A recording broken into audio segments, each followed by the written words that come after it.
Assalamualaikum warahmatullahi wabarakatuh. Kembali saya sajikan sebuah video ringan yang akan sedikit memberikan edukasi kepada kita, karena kita senantiasa dibenturkan kepada masalah pribadi masing-masing dengan orang yang ada di sekitar hidup dan kehidupan kita. Kita tidak bisa lepas berhubungan dengan orang lain karena memang kita namanya Syon Politiken atau disebut juga makhluk sosial. Nah, makhluk sosial ini tidak bisa hidup sendirian, pasti harus ada orang lain yang ada di sekitar kita. Nah, ini yang akan kita bahas, kenapa kita senantiasa satu dengan yang lain berbeda. Sekalipun kita dilahirkan dalam satu keluarga, atau kita bukan keluarga tapi pernah melakukan pendidikan yang sama baik di tingkat SD, SMP, SMA maupun perguruan tinggi. Tapi tetap pendapat dan perilaku kita berbeda, karena ini sangat erat dipengaruhi dengan beberapa faktor yang ada dalam masing-masing pribadi kita. Nah, di sini akan kita bahas satu persatu, detail demi detail bagaimana supaya kita mengetahui kenapa kita mesti berbeda. Memang begitulah, karena perbedaan itu adalah berkah, ya, rahmat Allah yang bisa kita padu-padankan antara satu dengan yang lain sehingga menjadi dinamis keadaannya. Hubungan kita antara satu dengan yang lain menjadi nyaman. Kalau semuanya sama mesti tidak akan nyaman. Demikian juga sebaliknya. Kalau semuanya berbeda, kita juga tidak akan nyaman.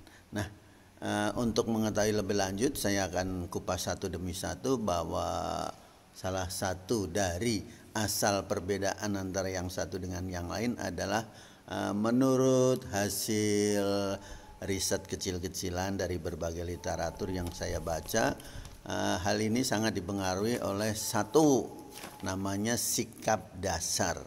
Sikap dasar ini kalau orang-orang di dunia ilmiah psikologi itu mengatakan bahwa sikap dasar ini disebut basic attitude. Basic attitude ini ya memang dibawa sejak lahir dengan genetik yang masing-masing berbeda satu sama lain.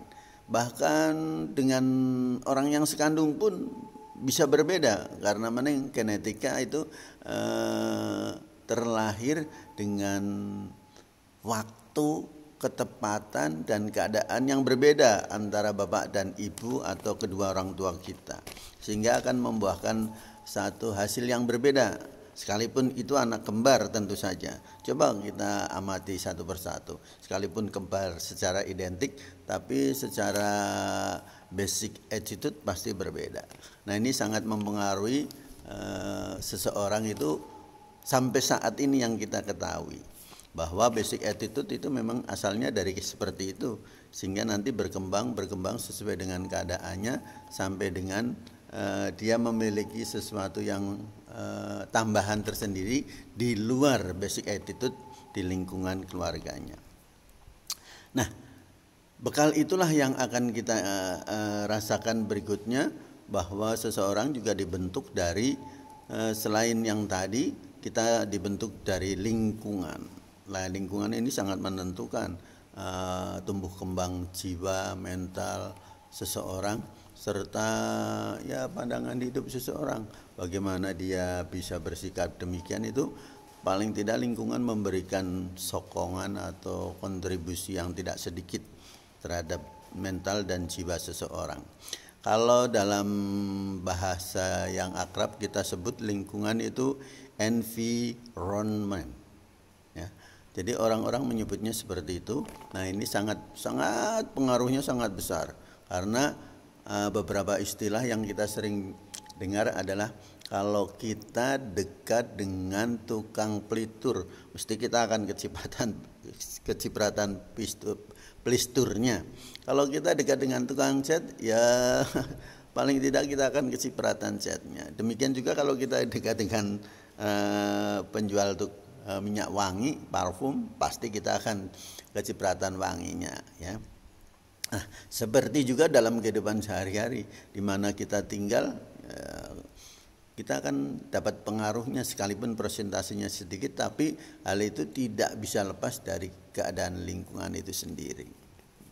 Dan selanjutnya yang sangat menentukan juga setelah kita berada di lingkungan kurun waktu tertentu, kita langsung menginjak kepada keadaan berikutnya yang mempengaruhi mental, jiwa, dan ya, nilai kejuangan seseorang adalah pendidikan, training atau education. Nah, pendidikan di sini bisa terjadi di bangku formal maupun informal. Sebetulnya ya yang sangat mengena itu kalau di bangku informal atau non formal itu sangat erat kaitannya dengan keadaan kemajemukan masyarakat atau orang-orang yang ada di dalamnya. Itu sudah memberikan pelajaran atau edukasi tersendiri terhadap diri seseorang. Tapi kalau pendidikan formal itu memberikan kita bukti bahwa kita pernah belajar, tapi belum tentu kita bisa mengaplikasikannya dalam kehidupan sehari-hari. Nah, itu pendidikan, jadi jangan langsung kita menjudge atau menghakimi atau memutuskan atau mengambil kesimpulan sendiri bahwa pendidikan harus dilakukan melalui pendidikan formal. Tidak.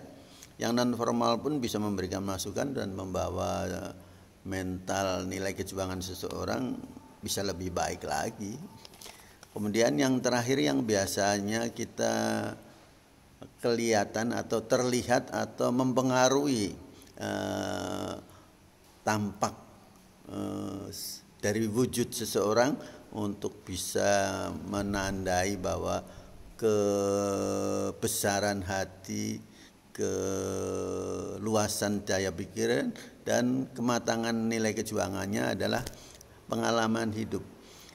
Kalau pengalaman ini pasti satu dengan yang lain jelas berbeda, sekalipun itu durasi waktunya sebentar, tapi pengalaman itu mengatakan begitu. Nah, orang-orang yang rugi adalah mereka yang tidak bisa mencatat pengalamannya sehingga tidak menjadikan kita lebih baik lagi.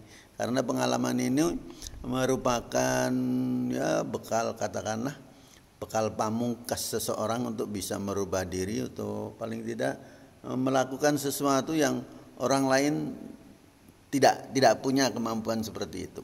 Nah, ini biasa disebut dengan life experience ya. Jadi pengalaman hidup itu benar-benar sangat-sangat mempengaruhi kemampuan seseorang dalam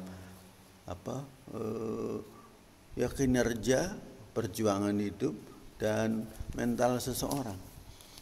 Namun ya itu tadi, kalau dia tidak punya catatan tentang pengalaman hidup, tentu saja sayang sekali bahwa hal itu tidak bisa melakukan satu quantum life atau loncatan-loncatan atau lompatan besar.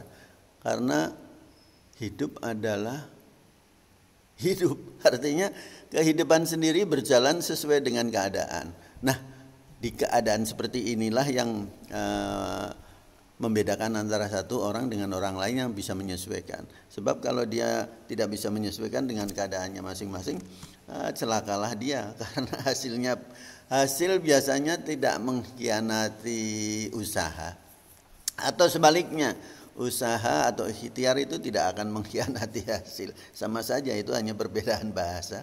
Tapi yang jelas hasil yang kita dapat sekarang adalah cerminan usaha atau ikhtiar kita di masa yang lalu. Nah, kalau kita bisa menyikapi dan memperbaiki diri sendiri, tentu kita akan terus melakukan evaluasi supaya hasilnya menjadi lebih baik. Karena kata beberapa ulama dan pakar-pakar syariat itu, jangankan kita hari ini lebih jelek dari kemarin, sama saja dengan yang kemarin kita berarti rugi.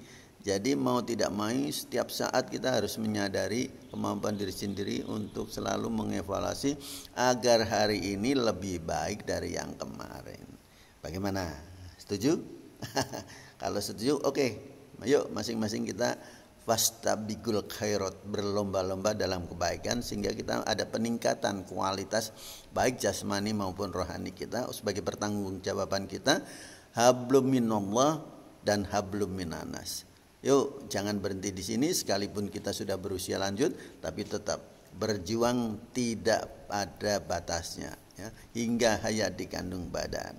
Demikian sedikit katakanlah edukasi dari video ringan yang saya tampilkan. Mudah-mudahan ada gunanya. Wassalamualaikum warahmatullahi wabarakatuh.